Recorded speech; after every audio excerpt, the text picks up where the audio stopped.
Hey there.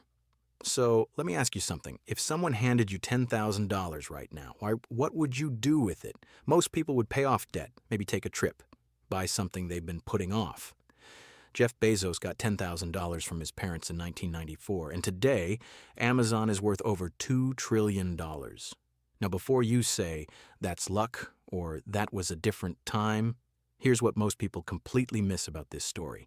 Bezos didn't get lucky, he followed a process. 3 specific steps, and those same 3 steps have been used by founders, investors, and ordinary people to build extraordinary things. Long before Amazon existed and long after. So in this video, we're going to break down exactly what those 3 steps are, why most people skip all 3, and how you can actually copy them, even without $10,000.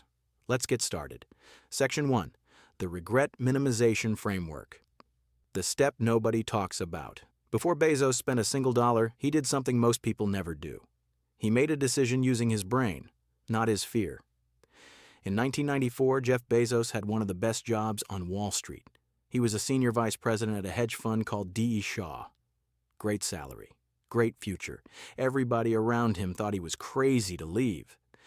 But Bezos had read something that changed everything. He discovered that internet usage was growing at 2,300% per year. Not 10%, not 50%, 2,300%. And he asked himself one simple question. When I'm 80 years old looking back at my life, will I regret not trying this? He called this the Regret Minimization Framework. And the answer was yes. He would regret it deeply. So he quit his job, drove across the country with his wife Mackenzie, and wrote the business plan for Amazon in the passenger seat while she drove. Here's why this matters for you. Most people make financial and life decisions based on short-term fear. What will people think? What if it fails? What if I lose the money? Bezos flipped the question. He didn't ask, what's the worst that can happen if I try? He asked, what's the worst that can happen if I don't try? That single mental shift is step 1. And almost nobody takes it seriously, because the truth is the biggest financial losses most people experience aren't from bad investments. They're from never starting at all. Section 2. Start in the garage. Why small is the strategy, not the problem. Here's something that surprises most people about Amazon's beginning. Bezos didn't launch with warehouses, logistics networks, or delivery trucks.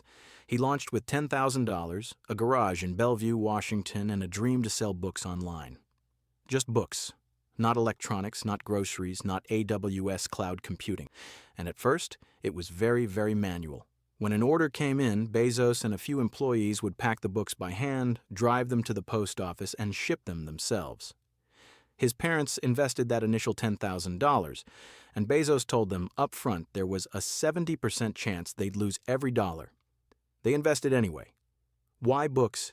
Because books had a universal catalog. There were millions of titles. No single physical store could carry them all, but the internet could list every single one. Bezos found a market where the internet gave him a real advantage over traditional businesses, and this is the second step most people skip. They wait until they have the perfect product, the perfect amount of money, the perfect moment. They want to start big or not start at all. But starting small isn't a weakness, it's a testing strategy. In 1995, Amazon's first month of sales was $20,000. The second month was $56,000. By the end of year 1, Amazon had sold books to customers in all 50 U.S. states and 45 countries. No warehouse, no investors, no billion-dollar backing. Just a clear problem, a narrow focus, and a willingness to start before everything was ready. There's a famous investor principle that says, the best time to start was yesterday. The second best time is today. Bezos didn't wait for perfect conditions. He created momentum with what he had, and let the results show him what to do next. Section 3. Reinvest everything. The step that actually creates wealth. Now here's the part that most people find the hardest to believe. For the first 7 years of Amazon's existence, the company was not profitable, not slightly unprofitable, deeply, aggressively unprofitable. In 1999 alone, Amazon lost $719 million. Wall Street was screaming. Analysts were calling it Amazon.bomb. Commentators predicted total collapse. And Bezos, he kept reinvesting every dollar back into the company. More warehouses, more categories, better technology, faster delivery, lower prices.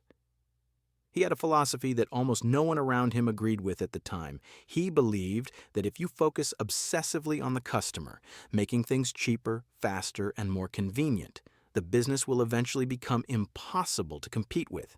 He called it being customer obsessed instead of competitor obsessed. And the math behind it is the same math behind every major wealth building story you've ever heard. Reinvestment compounds. When Amazon finally turned its first full-year profit in 2003, it was $35 million on $5.3 billion in revenue.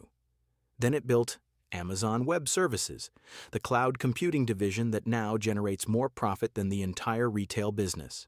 Then Prime, then Alexa, then Studios, then Logistics.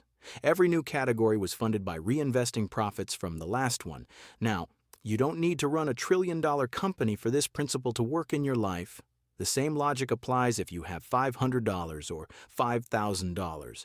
Every dollar you reinvest into something that grows on a skill, a business, an investment, compounds over time. Every dollar you spend on things that don't grow disappears forever. That's the uncomfortable truth behind almost every wealth gap that exists. It's not income, it's reinvestment habits, so let's bring it all together. Bezos turned $10,000 into Amazon through 3 steps that had nothing to do with luck. First, he used the regret minimization framework. He made his decision based on the 80-year-old version of himself, not the fear he felt in the moment. Second, he started small on purpose. Books in a garage, a narrow problem, a clear advantage. He built momentum before he built scale. Third, he reinvested everything. For years, he chose long-term growth over short-term comfort. And compounding did what it always does. It rewarded patience with results that looked impossible to everyone who wasn't watching closely.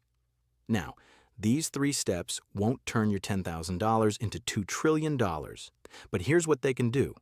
They can change how you make decisions, how you start things, and how you treat every dollar you earn. Because the truth is, the gap between people who build wealth and people who don't is rarely about how much money they started with. It's about what framework they used before they spent the first dollar. If you want me to make other videos explaining these topics, please like and subscribe. Thanks for watching.